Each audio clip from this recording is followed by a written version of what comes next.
Welcome, ladies and gentlemen. This is Pickup Show, the Ray Bulambo, brought to you by Kakwood Films. And today we have an amazing guest here in Nairobi. That's why we get a chance to take our show. We are right now in Nairobi with amazing guests. Maybe let's get a chance to hear from him. Karibu sir, tell us a little bit about you, who you are and what you do. Thank you, Ray. First and foremost, thank you for having me. Secondly, my name is Victor Baba Emmanuel Aligo.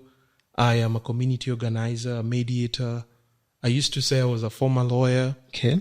And a dispute systems designer. Okay. By dispute systems designer, I mean that I help organizations, communities, or even countries develop strategies on how to prevent disputes that can be prevented, manage disputes that can be managed, and resolve disputes that can be managed.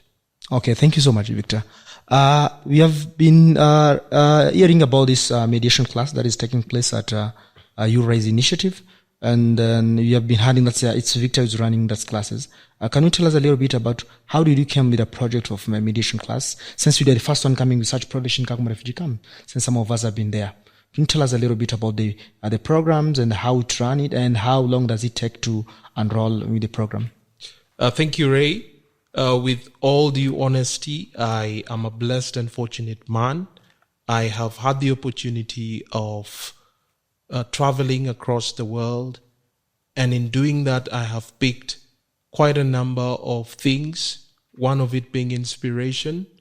And so the program was developed out of a sheer inspiration that I experienced while I was in the United States, California, during the Weinstein International Fellowship Program, an amazing, transformative, and inspirational program that brings practitioners, peacemakers, mediators, scholars, leaders from across the world to converge in the United States to cross-pollinate and exchange ideas and collaborate as well. So the program was really born out of that experience.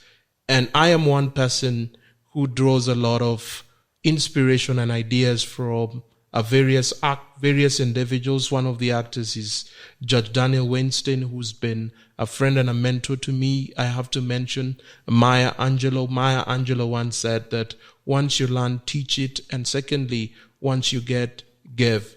And so the program was pretty much inspired by that. Let's talk about the program. The program is Mediation, Digital Peace Building, and Leadership.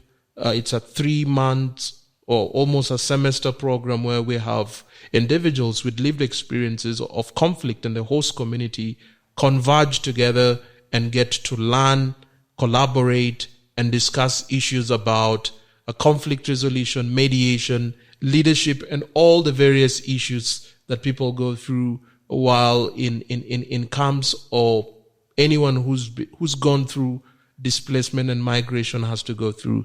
That was a program.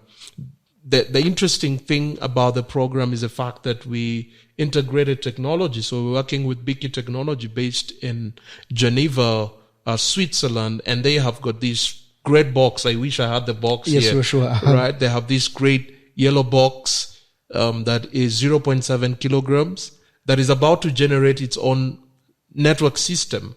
And so people are able to access pre-installed information in that box without worrying about internet connectivity and power as well. Well, I think Loretta said that's you're one of the blessing for refugee right now, like bringing this dispute and mediation Kakuma Refugee Camp, such an amazing. Congratulations for that. Now, going to like Kakuma is a big diversity.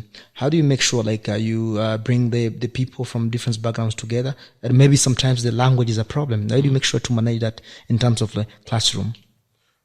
Good question. So how we recruit our participants, we have a recruitment or selection committee that tries as much as possible to select the best that we can, because we want to build the next generation of mediators and peace builders in Kakuma, and so we have to go for the best.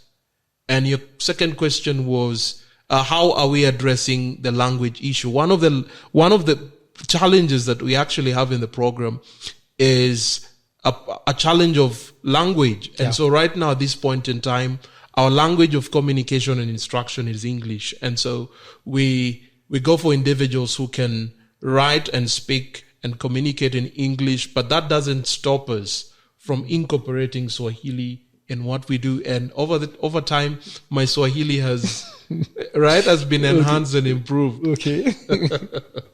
Okay, Victor. Now, my second last question comes to, Kakuma Refugee Camps, it's a place whereby there are so many people. And maybe everyone wanted to chip in the programs, and we found the number is very limited. Per program, how many number do you make sure you enroll? And maybe for how long does it take for the participant to go through the training? Oh, thank you. In our first program, we had 21 individuals. In our second program, we had 24 individuals.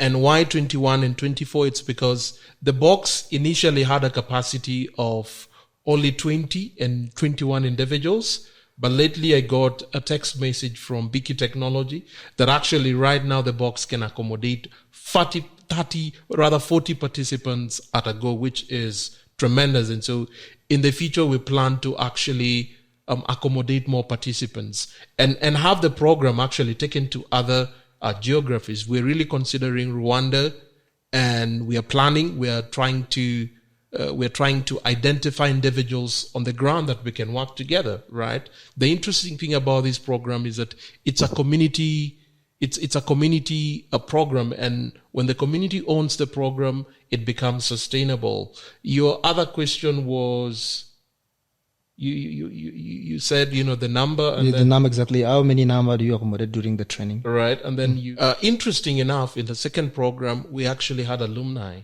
of the first program join me on board, so that they can take my job out. Okay. 5 years down the line, they should be running with this thing. And that's the importance of sustainability as well. So that's one way of making sure that they get opportunities to practice these skills and tools that we provide to them through our learning. Then the other thing about the second element of during the second iteration of the program, we had community outreaches, which you played a key role in conceptualizing that. Ideally, individuals who would not have enough time or other resources to subscribe for the 3 months program, because the program is 3 months in time or in length, and the idea is a semester-long program. So this time round, we have initiated community outreaches where we have typically individuals who have no time subscribed to this program, and together we have trained and worked with the Council of Elders, which is the court bench, community leaders, women groups, religious leaders, and so on and so to speak. And that is our strategy of bringing everyone on board. The idea is that nobody should be left behind. Right? So how do we go about that, or how do we navigate that? Community outreaches programs where we have one-day clinics, we have workshops, we have simulations and all these kind of things. And you actually saw what happened during the negotiation. Yeah, sure. Right. Okay. Now our last question, Victor. Since we've been working with these community displacement people, refugees, tell us now the experience, because I know sometimes in the class you're dealing with the people sometimes who have a problem, mental problems. So how do you make sure to deal with them, and your experience working with them for the last 3 years, right? You're back in 2023. Right. Now, what is your experience, please? There's a saying that a problem half shared is half solved. And so in my classes, I try as much as possible to have slots or sessions where we get to have sessions where people can speak their mind. We can reflect about the past, the present, and the future. And through such kind of forums, people are able to ventilate their issues, and we get to have interventions as well. So the idea really is, if we can talk about issues that we're going through, that problem is half solved. Wow. Thank you so much. Dialogue and so on and so to speak. Okay. So thank you so much, Victor. It's been amazing to have a talk with you. Please, can you have something to share with the people, with the refugee and the people globally? Thank you so much. I'll go back to what Antonio Guterres once said, that peace is never built in conference rooms. Yeah, sure. right? It's built in classrooms, in clinics, and in communities. Peace is built by individuals who have hope, opportunity, and a stake in what they do. And exactly that's what the world need to learn. We need to learn. We need to learn the art of providing people with opportunities, with skills and hope, and stake in what they do. In what they do, right?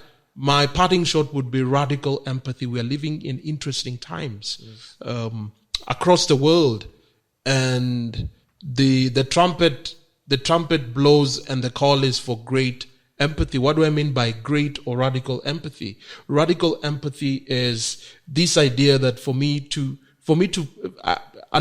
empathy is me putting myself into your shoes, but we hardly get to sit down and talk about, for me to put your shoes, I need to remove my shoes. Yes, sure. And that can be uncomfortable. That can be vulnerable, right? And so, let's be compassionate. Let's be kind. And let's be empathetic. That's what the world needs. Thank you, sir. Okay. Thank you so much, Victor, for having you. And thank you so much for all the people who are watching and for listening to this podcast.